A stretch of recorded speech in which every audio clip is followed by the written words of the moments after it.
Vous écoutez l'émission Il est écrit en balado-diffusion. Il est écrit, c'est un autre regard sur le monde et nous-mêmes à la lumière des pages de la Bible. Bonne écoute.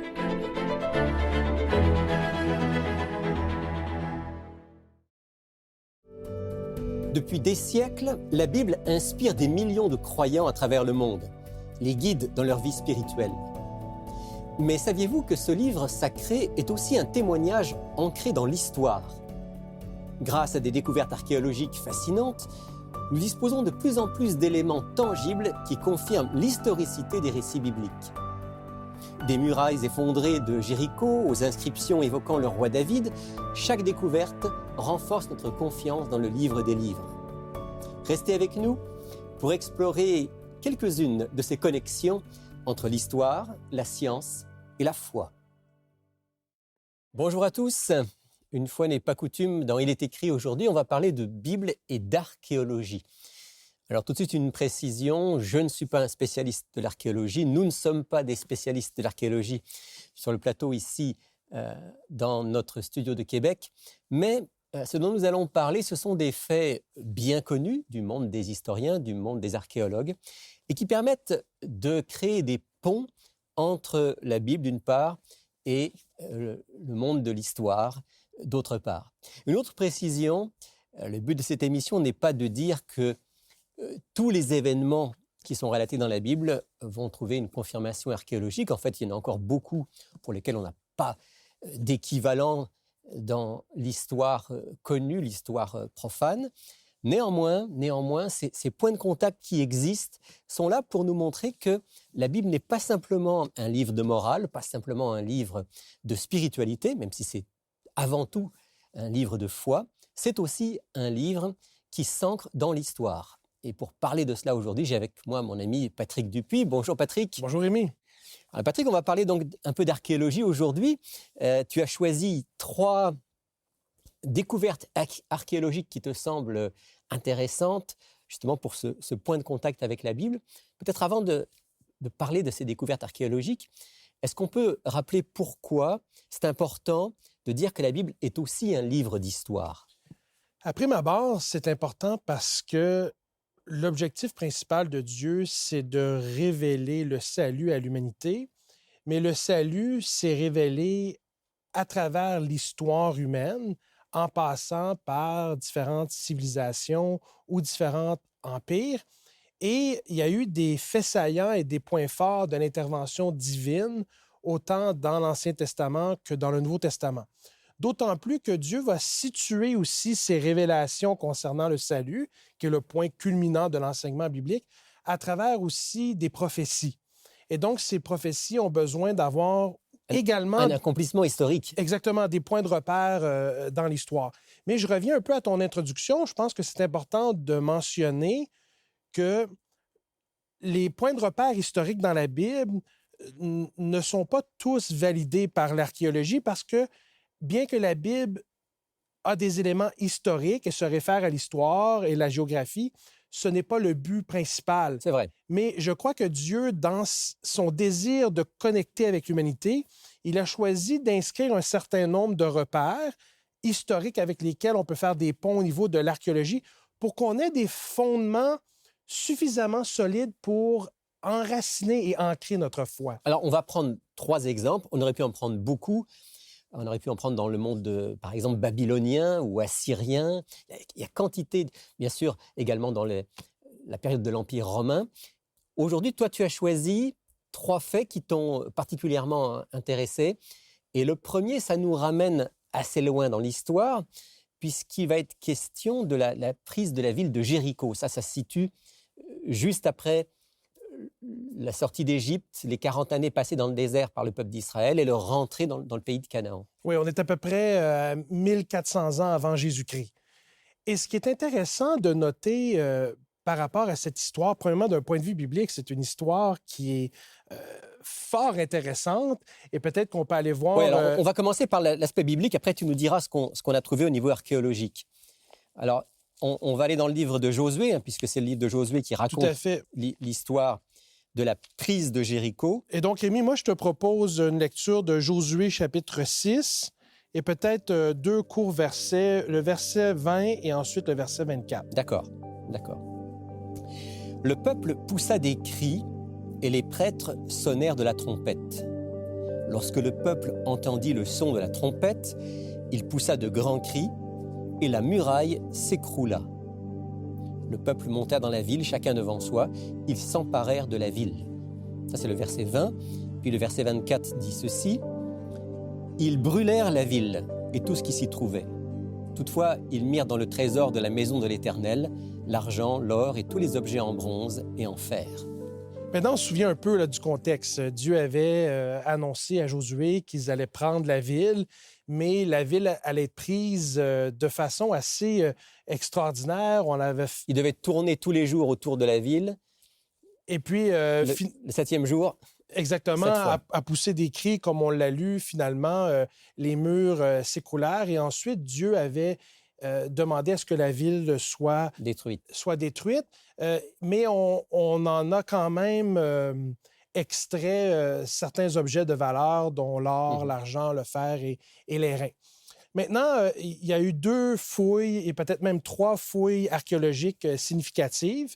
Une qui a été menée par John Garstang et une autre qui a été menée par Kathleen Kenyon. Et finalement, quand on est allé sur les lieux et on a entrepris ces fouilles, on a fait des découvertes assez intéressantes. Premièrement, on a été capable de confirmer que les murailles se sont effectivement écroulées. Dans les couches qu'on trouve, là, les archéologues, ils fouillent et ils trouvent différentes couches. Dans une des couches, on voit que les murailles se sont effondrées. Oui, et ce fut un effondrement. Évidemment, il y a différentes interprétations qui circulent. On est devant une histoire où il y a une intervention divine.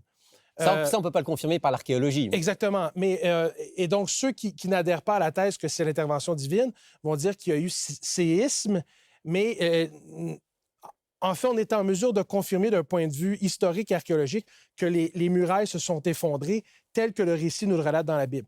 L'autre chose qui est fort intéressante, et la raison pourquoi je t'ai demandé de lire le verset 24, c'est que Dieu avait demandé à ce que la ville soit brûlée. Et il y avait une habitude dans les conquêtes où est-ce que, avant de brûler une ville, certains peuples s'assuraient d'en extraire tout ce qui pouvait être de valeur. Et ce n'était pas juste seulement les métaux précieux, on parlait aussi de nourriture. Donc, on essaie de récupérer du grain. C'était utile pour nourrir les animaux, nourrir les soldats et autres. Et dans ce cas-ci, dans l'une des fouilles, on s'est rendu compte que quand la ville a brûlé, il y avait des vases à l'intérieur duquel il y avait du grain et le grain avait brûlé dans les vases. Et donc, tout avait brûlé dans un même événement. Et ça, c'est quelque chose qui est venu appuyer encore une fois, le texte biblique et le récit biblique sur la façon dont Jérusalem a été détruit. Jéricho a été détruit. Jéricho a été détruit. Voilà. Donc, ce que l'archéologie, en fait, vient confirmer, c'est que, dans les années 1400, d'après ce que j'ai lu, les archéologues sont d'accord que c'est dans cette période-là, il y a eu une muraille, la muraille de la ville, qui s'est écroulée, et puis aussi qu'il y a eu un feu, et puis que ce feu, apparemment, il a concerné également certains éléments qui, normalement, ne brûlaient pas, qui étaient récupérés par les assaillants, mais cette fois-ci qu'on avait vraiment laissé brûler. Effectivement, et ça vient ajouter une certaine confiance au texte et au récit. Quand on lit ces histoires, c'est rassurant de savoir que finalement, c'est pas tiré par les oreilles au point tel où est-ce qu'on remet en doute l'existence d'une ville telle que Jéricho. Là, on confirme son existence. Non seulement confirmer son existence, on confirme également la façon dont elle a été détruite. Alors, autre découverte archéologique intéressante, pendant des années et même des siècles, on a mis en doute l'existence d'un peuple qu'on appelle les Hittites, en disant que les textes bibliques, il y avait aussi quelques textes, je crois, assyriens et égyptiens qui parlaient des Hittites, on n'avait pas de traces archéologiques, on disait c'est probablement un peuple légendaire, c'est un mythe, ou alors on a beaucoup exagéré. Et puis finalement, on les a découverts. Et en fait, ce qui est intéressant dans ce que tu dis, et effectivement, c'est un des enjeux auxquels les chrétiens sont confrontés, c'est que longtemps, on a mis en doute l'inspiration de la Bible en utilisant l'histoire et l'archéologie pour exprimer le fait qu'il semble difficile de croire que le texte est inspiré sur la base que nous ne retrouvons pas dans les traces de l'histoire, les références auxquelles ces histoires-là, sur lesquelles ces histoires-là sont bâties. Et donc, ça donnait des arguments à certains historiens, à certains sceptiques anti-biblistes. En disant les Hittites, ça n'existe pas. Exactement. Et donc, finalement, certaines fouilles ont été entreprises, celle-ci par Charles Texier en 1905. Et on est dans la région de Damas, en Syrie. Et finalement, on commence une fouille et on est en train de découvrir, à force de creuser, on sait comment ça se passe de façon très méticuleuse, à l'aide de certains outils. On y va couche par couche. Et finalement, on trouve des artefacts qui vont démontrer qu'effectivement, on a affaire au royaume des Hittites, royaume qui est mentionné dans la Bible à quelques reprises. Oui, alors on peut peut-être lire un ou deux textes qui parlent justement des Hittites. Effectivement, j'aimerais t'inviter à aller avec moi dans 2 Rois. Dans le 2e livre des Rois, chapitre 7. Exactement. C'est ça.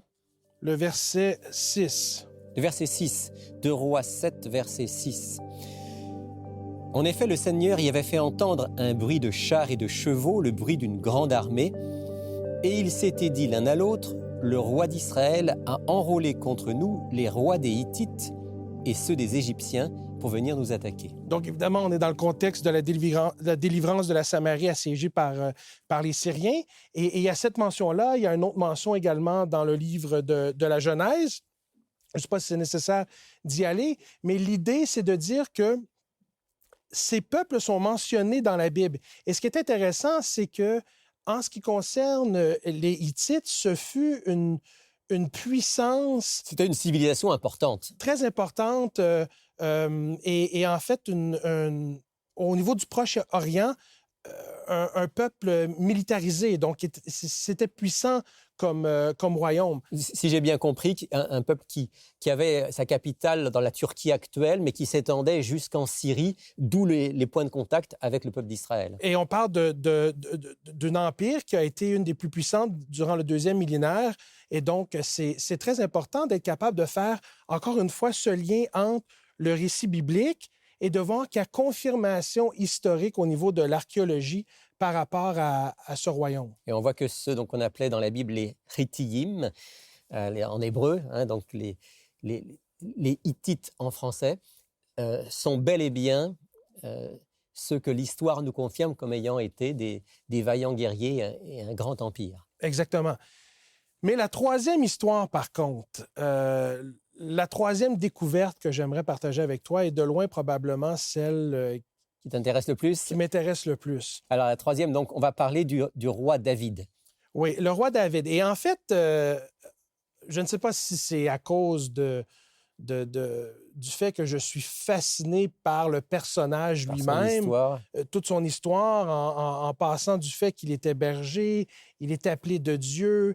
Et bon, j'ai du mal à m'imaginer quelqu'un qui n'affectionne pas l'histoire de David et Goliath. Oui, au moins cette histoire-là, à peu près tout le monde la connaît. Exactement. Et donc, finalement, David qui devient roi. Et la Bible parle beaucoup de la maison de David, la descendance de David. Même le fils de David. Le Christ est présenté comme le fils de Exactement. David. Exactement. Donc, il y a beaucoup de parts d'attache. Il a un rôle important. Exactement, au niveau de l'Ancien Testament, au niveau du peuple d'Israël, et même au niveau du Nouveau Testament et des liens qu'on fait, comme tu as mentionné, au niveau prophétique. Et alors, à une époque, jusqu'à il n'y a pas très longtemps, certains pensaient qu'en fait, David était comme un roi mythique, comme exactement, le roi idéal qu'on a inventé de toutes pièces, qui était un mythe, et c'est parce pour une raison qui est peut-être difficile à comprendre ou même à expliquer, on n'arrivait pas à trouver des traces, de l'évidence ou des artefacts, des inscriptions tangibles qui associaient le récit biblique à la maison de David et à ce royaume.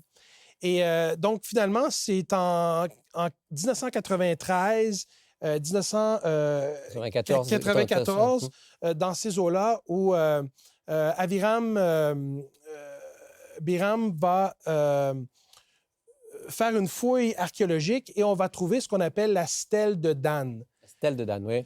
Donc, évidemment, on comprend que les stèles sont des inscriptions souvent associées à des conquêtes militaires. Et dans ce cas-ci, on a le roi Hazaël le roi de Syrie. Exactement, de Aram, qui, sur cette inscription, ces deux fragments, j'imagine qu'on va les voir à l'écran, ces deux fragments sur lesquels il y a des inscriptions.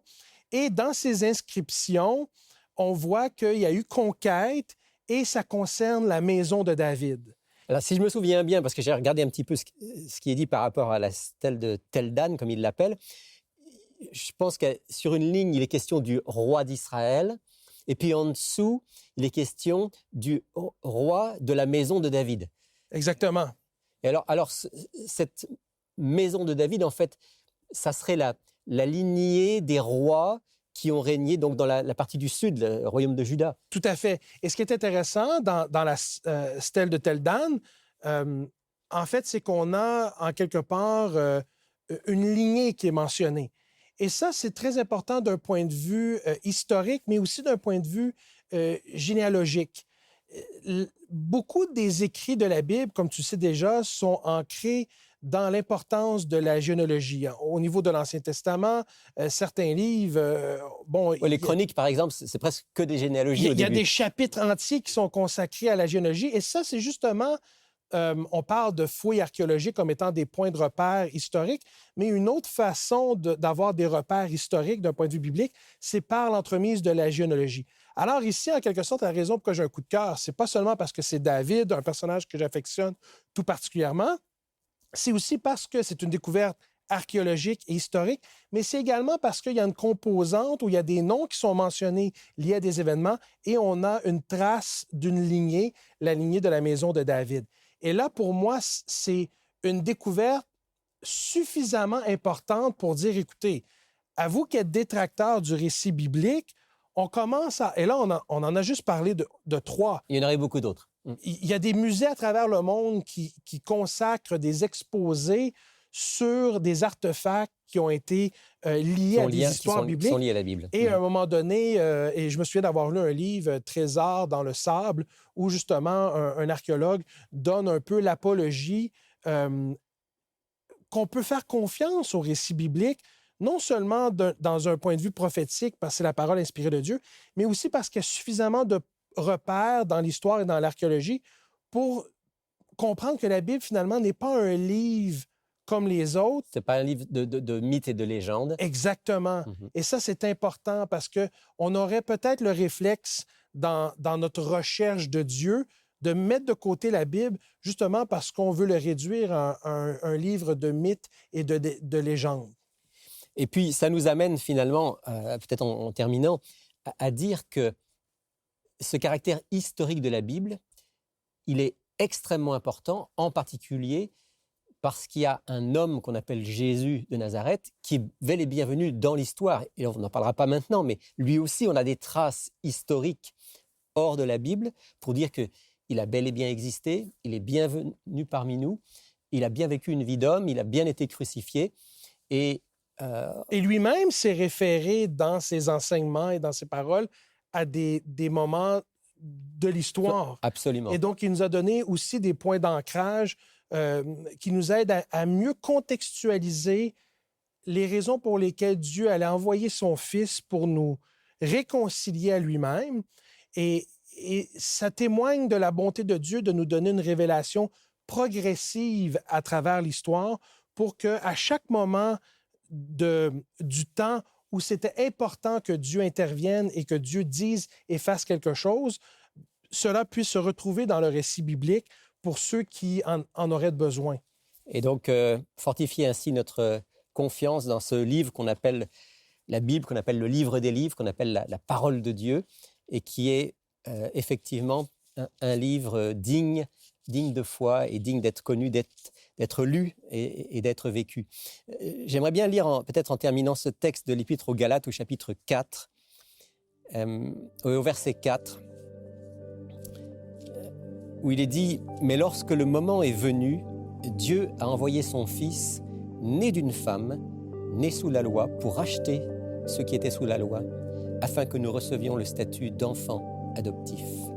Et parce que vous êtes fils, Dieu a envoyé dans votre cœur l'esprit de son Fils qui crie « Abba, Père ». Au moment de l'histoire que Dieu lui-même avait prévu, il a envoyé son Fils, né d'une femme, pour bien dire, au milieu de nous comme un homme, pour que nous puissions avoir cette assurance d'être nous aussi des enfants de Dieu. Merci Patrick d'avoir partagé avec nous ces coups de cœur archéologiques aujourd'hui. Ça m'a fait plaisir. Et si tu veux, comme on le fait toujours, je te demandais de prier pour que Dieu ancre en nous la foi dans ce livre qui est sa parole. Prions. Père éternel, nous voulons te remercier parce que tu nous as donné la Bible comme texte inspiré et tu nous appelles à faire confiance à ce récit et tu nous as donné des évidences à travers l'histoire et l'archéologie pour fortifier notre foi. Et donc, c'est le but et l'objectif de notre prière, Seigneur, que tu puisses auprès de nos auditeurs, auprès de Rémi et moi-même et tous ceux qui sont concernés de près ou de loin avec l'émission Il est écrit, que tu puisses fortifier notre foi. C'est notre prière au nom du Christ. Amen. Amen.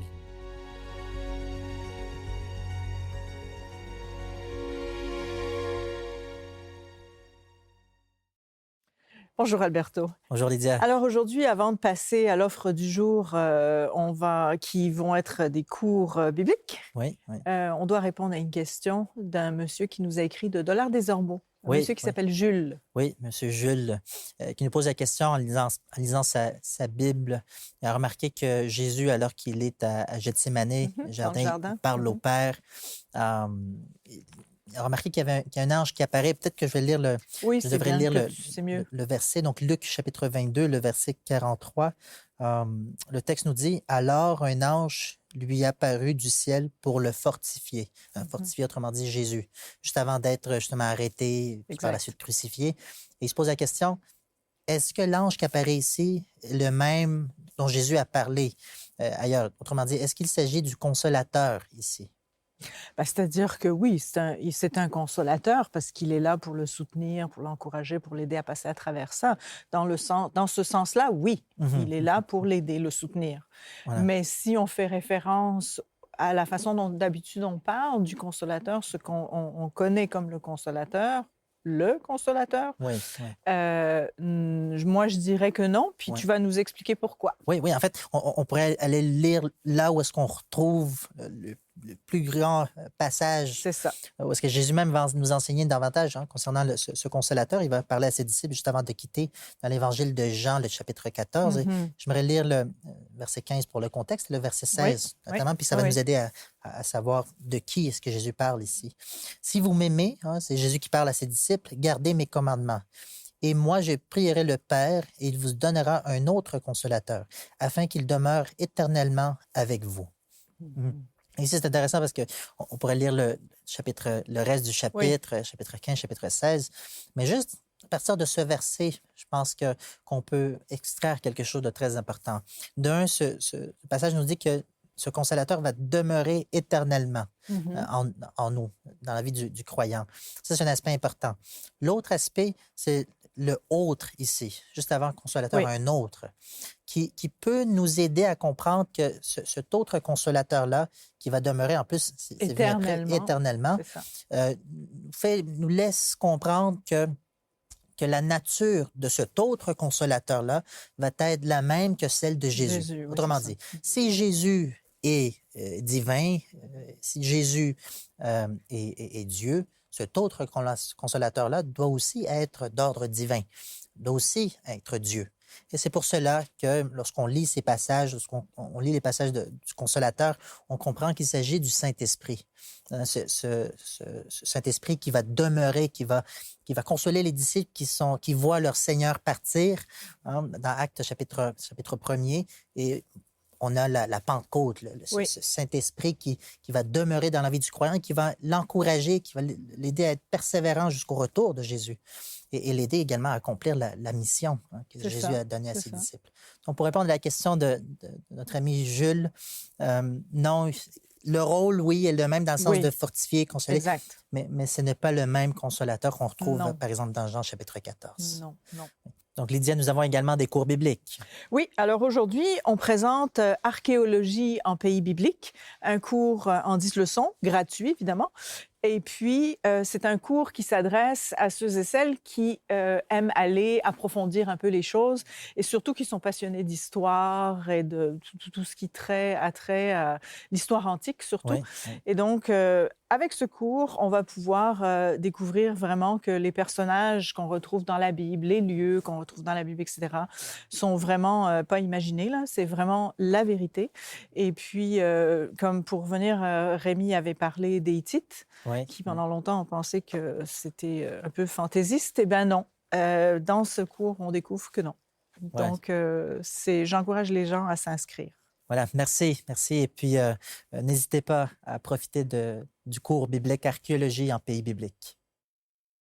Vous pouvez commander l'offre de la semaine sur notre site internet ilestécrit.tv ou nous joindre par téléphone au 514-729-3515 ou sans frais au 1-866-729-3515. Voici également notre adresse. Il est écrit, case postale 99, succursale Rosemont, Montréal, H1X 3B6. Je vous donnerai un cœur nouveau et je mettrai en vous un esprit nouveau. J'enlèverai de votre être votre cœur de pierre et je vous donnerai un cœur de chair. Je mettrai en vous mon propre esprit et je ferai de vous des gens qui vivent selon mes lois et qui obéissent à mes commandements pour les appliquer. Ézéchiel 36, 26, 27. Fin de cette émission, merci de nous avoir suivis. Si l'archéologie vous intéresse ou vous passionne, n'hésitez pas à tirer profit de notre offre de la semaine, ce cours sur l'archéologie que je vous recommande grandement. En ce qui nous concerne, on va se retrouver dès la semaine prochaine pour une nouvelle émission. Mais d'ici là, souvenez-vous, il est écrit « L'homme ne vivra pas de pain seulement, mais de toute parole qui sort de la bouche de Dieu. »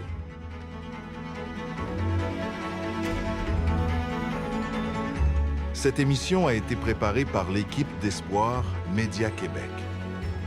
Laissez-nous vos commentaires, questions et suggestions sur ilesécrit.tv. Si vous avez apprécié ce balado, partagez-le.